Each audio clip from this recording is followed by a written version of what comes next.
KPK menemukan anggaran pendidikan tinggi justru sebagian besar dilarikan ke perguruan tinggi milik instansi pemerintah dibandingkan perguruan tinggi negeri atau PTN. Deputi Pencegahan dan Monitoring KPK, Pahala Nainggolan menyebut, anggaran yang disalurkan ke PTN hanya 7 triliun rupiah, sementara 32 triliun rupiah mengalir ke kampus yang dibentuk lembaga atau kementerian. Ada yang dikelola oleh oleh kementerian lembaga dan itu 32 triliun. Bandingin, jauh lebih gede ketimbang 7 triliun yang jadi bantuan operasional yang 30% dari biaya 10 juta lah kira-kira gitu. Ada 12 triliun misalnya Kemsos. Ini apa yang 12 triliun gitu kan? Ternyata itu komponen PKH.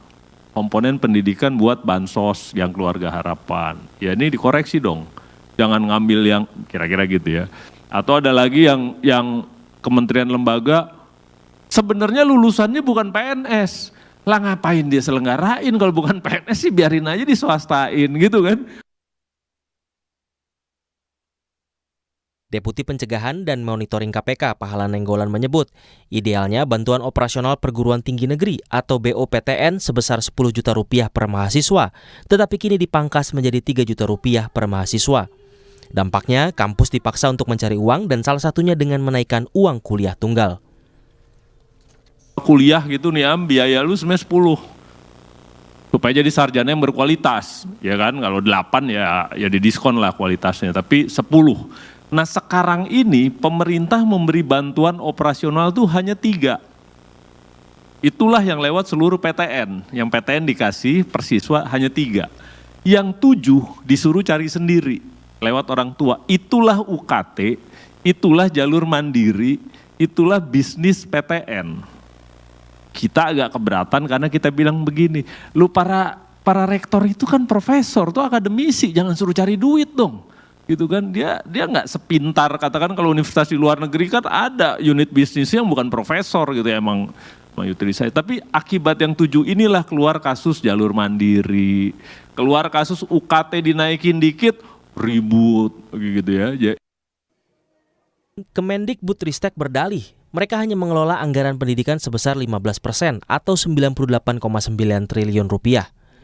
Sekjen Kemendikbudristek, Suharti mengklaim, alokasi itu diatur sesuai aturan yang diputuskan bersama dengan Kementerian Keuangan dan Kementerian PPN. Kemendikbudristek sendiri tidak memiliki peran dalam pengambilan keputusan terkait dengan alokasi anggaran karena sesuai dengan PP nomor 17 tahun 2017 yang mempunyai kewenangan untuk perencanaan dan penganggaran adalah Kementerian PPN dan Kementerian Keuangan. Pemerintah telah menetapkan 20% APBN dialokasikan untuk anggaran pendidikan. Merujuk pada APBN tahun 2024, anggaran pendidikan di Indonesia sebesar 665,02 triliun rupiah. Namun, dari 665 triliun rupiah anggaran pendidikan, porsi terbesar senilai 346,5 triliun rupiah justru digunakan untuk transfer ke daerah. Dana ini mencakup dana alokasi umum seperti gaji dan tunjangan pegawai, dan dana alokasi khusus seperti pembangunan fisik dan non-fisik. 33% atau 219 triliun rupiah dari anggaran pendidikan tersebar di Kementerian Agama, kementerian atau lembaga lainnya dan Kementerian Keuangan sebagai pengelola anggaran pembiayaan pendidikan, serta anggaran pendidikan non-kementerian atau lembaga. KPK meminta alokasi anggaran pendidikan dievaluasi, termasuk tata kelola anggaran pendidikan tinggi yang berasal dari APBN. Tim Liputan, Kompas TV. Lalu bagaimana pengaturan alokasi anggaran pendidikan tinggi di APBN sehingga bisa tidak timpang antara perguruan tinggi negeri dengan perguruan tinggi milik kementerian atau lembaga? Kami akan diskusikan bersama Wakil Ketua Komisi 10 DPR RI Dede Yusuf dan peneliti Pusat Kajian Hukum dan Anggaran atau PUSKA Yenti Nur Hidayat. Selamat malam semuanya. Selamat malam. Terima kasih sudah hadir bersama kami dalam diskusi kami kali ini. Kang Dede, sebetulnya data yang sudah dipaparkan oleh KPK tadi yang Anda simak, apakah Anda mengamini seluruhnya atau ada temuan lain dari DPR soal ketimpangan biaya atau anggaran pendidikan ini? Amin. Teramini seluruhnya? Atau sejauh mana kemudian Anda mencermati itu? Timpang sekali begitu antara 7 triliun dengan 32 triliun sekolah kedinasan itu? Ya, jadi sebetulnya tadi siang juga kami baru saja rapat dengan Kemendikbud dan Kemendagri. kita berbicara tentang mandatori yang 20% ya. 20% itu memang terbesar 52% turunnya ke daerah ya. Berupa dana alokasi fungsi pendidikan ya, berupa DAK fisik, DAK non fisik dan lain-lain. Mungkin kita nggak mempermasalahkan itu ya, itu nanti isu tersendiri. Justru yang kita jadi pertanyaan kita adalah Kemendikbud dari porsi 665 triliun itu hanya mendapat kurang lebih sekitar 15%, 98 triliun. Bahkan untuk 2025 itu akan turun lagi menjadi 13%. Ya. Sementara KL lainnya itu kalau dijumlahkan saja sudah 21% plus ada pengeluaran pembiayaan dan anggaran pendidikan non KL yang ada di Kementerian Keuangan dan lain-lain itu bisa mencapai hampir 20% sendiri. Jadi 20 plus 21% dengan kementerian lain itu udah hampir 40% sendiri. Nah, itu yang membuat kami melihat karena kemarin rame-ramenya UKT mahal dan lain-lain, termasuk juga di daerah masih sangat kurangnya beasiswa pembiayaan pendidikan. Kami melihat pemerintah masih lebih fokus kepada pembiayaan pendidikan di kementerian lembaga lainnya daripada di Kementerian Pendidikan itu sendiri. Artinya benar disampaikan Pak Pahala tadi, hanya sekitar 7 triliun bantuan untuk perguruan tinggi negeri, sementara di kementerian lainnya ya cukup fantastis. Oke. Itu Mas Tiba. Yang menentukan porsi anggaran itu sebetulnya bagaimana? Karena kan terakhir Kemendikbud bilangnya bukan mereka yang ngatur anggaran itu. Baik, saya harus menjelaskan apa yang kami temui di dalam panja ya, karena kita tentunya harus berdasarkan data yang disampaikan pihak pemerintah itu sendiri. Jadi pada dasarnya itu dulu pernah ada yang namanya PP 17 tahun 2017, di mana Menteri Bappenas dan Menteri Keuangan adalah menteri-menteri yang memiliki kewenangan dalam proses perencanaan dan penganggaran. Jadi hanya 2 menteri itu saja. Lalu kemudian tahun 2022 Kemendikbudristek mendorong inisiasi PP nomor 48 tahun 2008 dan PP nomor 18 tahun 2022 di mana pendanaan pendidikan yang mengatur itu bahwa Kemendikbudristek, Menteri Keuangan dan Menteri Bappenas bersama-sama menyetujui pengalokasian anggaran pendidikan. Jadi 2022 sudah dibuat PP itu tapi belum dijalankan sampai sekarang. Jadi artinya sampai sekarang masih tetap Kementerian Keuangan dan Bappenas tanpa melibatkan Kementerian Pendidikan. Itu sebabnya tadi dikatakan bahwa ada disparitas yang sangat besar. Oke. Tapi kenapa DPR tidak mendorong untuk pengubahan aturan itu tadi? Apa sebetulnya yang menjadi tantangan di sini? Sebetulnya kalau dibilang DPR mendorong atau tidak mendorong, kita pengen ya dari 20% mandatori tersebut, mestinya harus kita bicarakan terlebih dahulu di DPR, ini kemana saja. Dan setelah itu baru kemudian diserahkan pada pemerintah untuk melakukan pembagiannya. Karena kalau target kita adalah wajib belajar 12 tahun dan kemudian kita ingin mengejar bahkan sampai 16 tahun untuk pendidikan tinggi, maka seyogyanya pemerintah harus menyiapkan anggaran yang cukup sesuai dengan amanat Undang-Undang Dasar Negara Republik Indonesia tahun 1945 yang kewajiban adalah hak hak setiap rakyat untuk mendapatkan pendidikan, plus ditambah lagi kalau kita berbicara untuk 2045 katakanlah generasi emas, maka pendidikan tinggi sudah merupakan satu persyaratan. Jadi mau tidak mau kita harus duduk berdiskusi sama-sama. Nah, permasalahannya di dalam pembahasan keuangan, Kemendikbudristek itu given diberikan oleh Kementerian Keuangan. Dan baru kemudian Kemendikbudristek datang ke DPR komisi, ya kita berbicara komisi, dengan alokasi anggaran pagu indikatif yang sudah disepakati dengan Kementerian Keuangan. Nanti dari situ baru kita mengusulkan perlu ada tambahan berapa. Oke, Mbak Yenti punya temuan sendiri soal ini, ketimpangan antara PTN dengan sekolah kedinasan ini? Ya, terima kasih. Selamat malam.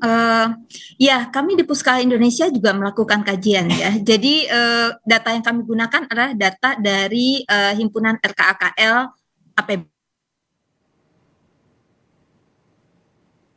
Mbak Yenti?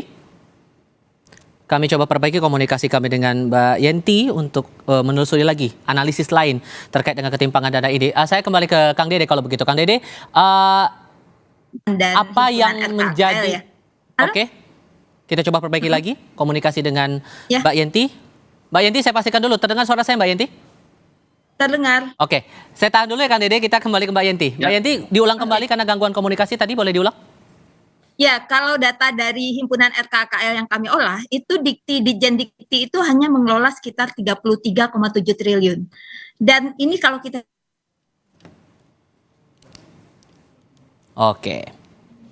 Kita coba perbaiki kembali. Kang Dede, dengan Ya, baik. masalah seperti ini bahkan Anda dalam rapat terakhir bersama Kemendikbud bilangnya ada satu fakultas yang biaya pendidikannya bahkan lebih mahal daripada pembelian mobil mewah. Jadi muara yang mana mau diperbaiki oleh DPR kalau begitu? Ya, baik. Jadi begini, masyarakat, orang tua selalu mengadukan bahwa biaya kuliah mahal. Bahkan ada satu fakultas yang kalau untuk uang pangkalnya saja atau istilahnya uang masuknya saja itu kurang lebih senilai satu mobil. Dan ini dikeluhkan di mana-mana tapi tidak pernah dibuka.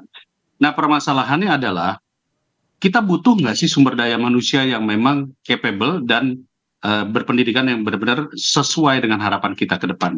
Kalau saja ternyata perguruan tinggi ini masih mahal. Sebagai satu contoh gambaran, tadi saya pikir Pak Pahala juga sudah menyampaikan, angka perguruan tinggi negeri yang ada di Indonesia ini per siswa, kosnya adalah kurang lebih 10 juta rupiah per tahun per siswa. Ada yang 8 juta, ada yang 10 juta. Nah, ada di sekolah-sekolah kampus-kampus kedinasan itu bahkan bisa mencapai 27 juta per siswa per tahun. Artinya disparitasnya tinggi sekali. Yang kami khawatirkan adalah kurikulumnya tidak menggunakan kurikulum yang ada di Kemendikbud. Kedua, tadi kalau kita berbicara sekolah kedinasan, ya kalau kedinasan berarti usernya sudah langsung terpakai oleh kementerian tersebut. Ini ternyata membuka prodi-prodi umum, artinya yang mana prodi itu sebenarnya di fakultas lain juga ada. Di kampus lain pun juga ada yang sama gitu kan ya? Betul. Dan bahkan menarik UKT biaya dari masyarakat lagi. Artinya sudah disubsidi negara mengambil UKT juga. Sementara perguruan tinggi negeri dalam domain Kementerian Pendidikan itu sendiri tadi sudah disampaikan juga hanya tersubsidi 30% daripada biaya per siswa. Jadi menurut kami memang kelihatannya harus didudukkan kembali PP nomor 18 tersebut, PP 18 2022, bahwa Kemendikbud bersama Bappenas dari Kementerian Keuangan duduk bersama ketika menentukan alokasi anggaran mana yang diturunkan kepada KL lainnya, mana yang ke daerah, begitu.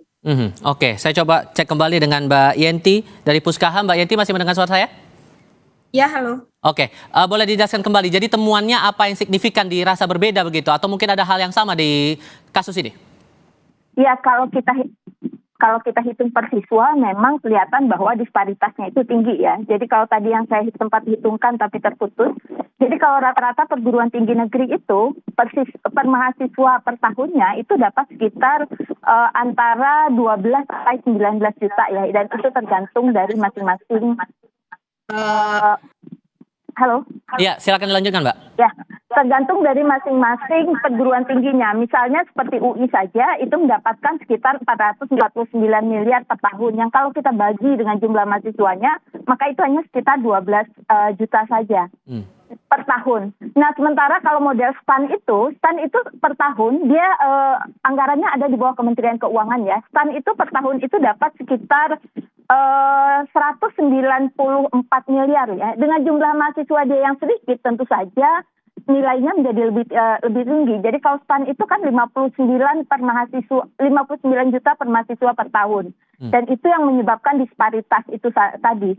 Nah, sementara Pak Pahala kan tadi menyoroti adalah banyak sekolah kejuruan, tetapi kemudian sekolah kejuruan ini materinya tidak spesifik. Nah, ini yang perlu dikaji. Jadi kalau menurut kami ada 3 hal yang perlu dikaji terkait dengan anggaran pendidikan untuk perguruan tinggi ini.